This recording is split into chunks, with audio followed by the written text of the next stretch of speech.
We're joined now by the woman who's in the middle of those hearings, Dr. Anita Hill, now University Professor of Social Policy at Brandeis. Dr. Hill, thank you for joining us this morning. I want to start out with what we learned overnight from Dr. Blasey Ford's attorneys. They wanted an FBI investigation before she testifies. Is that the right move? Should the Senate honor her request? Absolutely, it's the right move.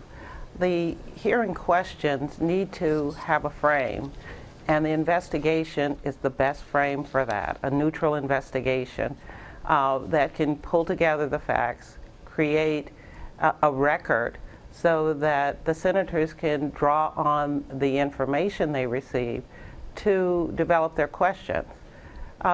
Also helpful would be bringing in expert testimony or experts who can help them shape the questions that they're going to ask.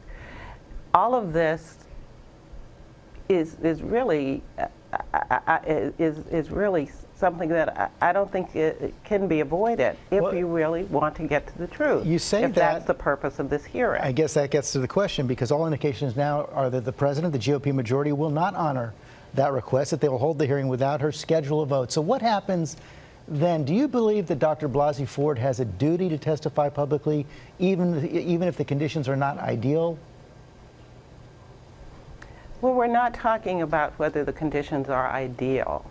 We're talking about whether the conditions are actually tenable, whether or not it is going to be anything more than just a sham proceeding, so that the senators can say, we gave her a chance to talk, and then move on to doing exactly what they were intending to do before she came forward.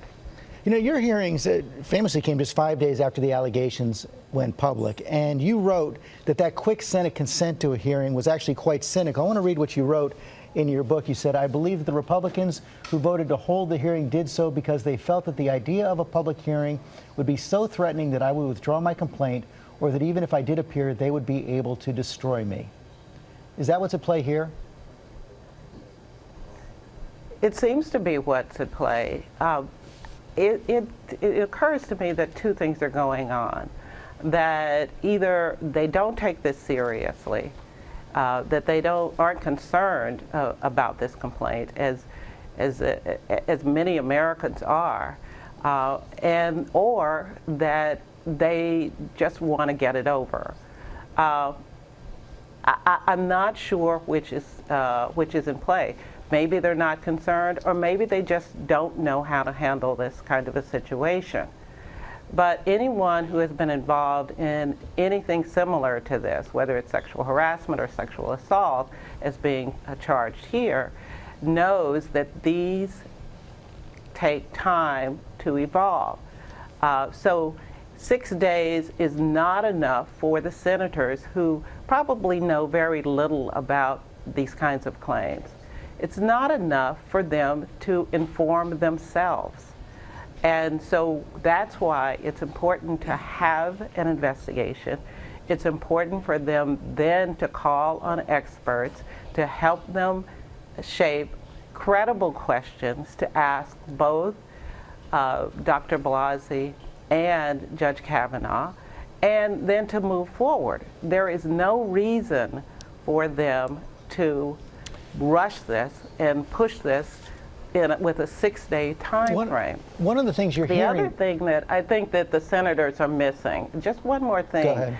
Because we're talking about an obligation not only to Dr. Blasey and Judge Kavanaugh as witnesses, because this will change the trajectories of both of their lives. It's already changed Dr. Blasey's life. She's been threatened and has had to move her family into hiding.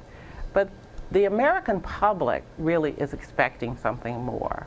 The American public wants to know about what happened, and they want to know that the Senate takes this seriously.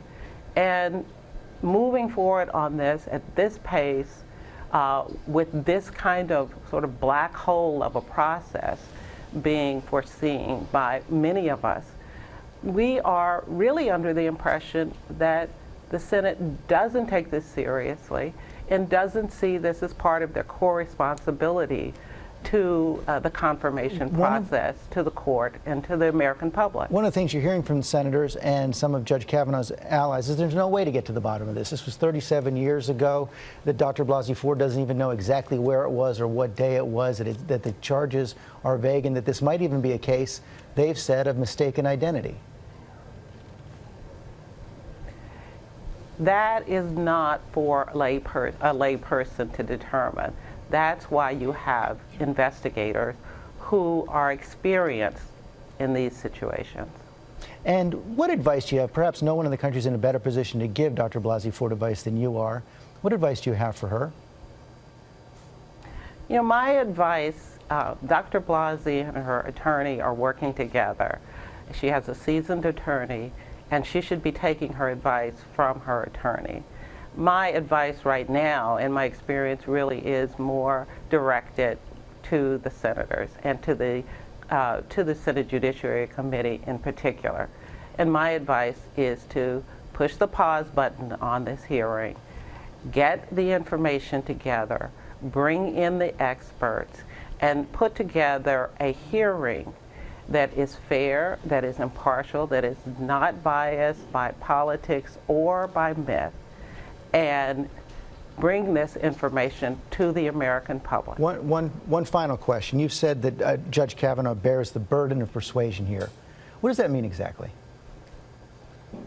Well, that means that we are talking about an appointment for a lifetime on this nation's highest court, making decisions that are going to affect Americans probably for decades, given the value of precedent.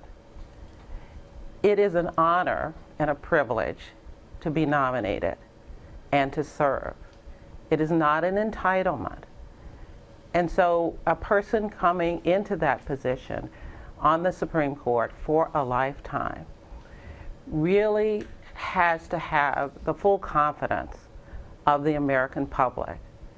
We need to be able to believe in the integrity of our courts, and that means believing in the integrity of the individuals who are on it. Dr. Hill, thank you for your time this morning.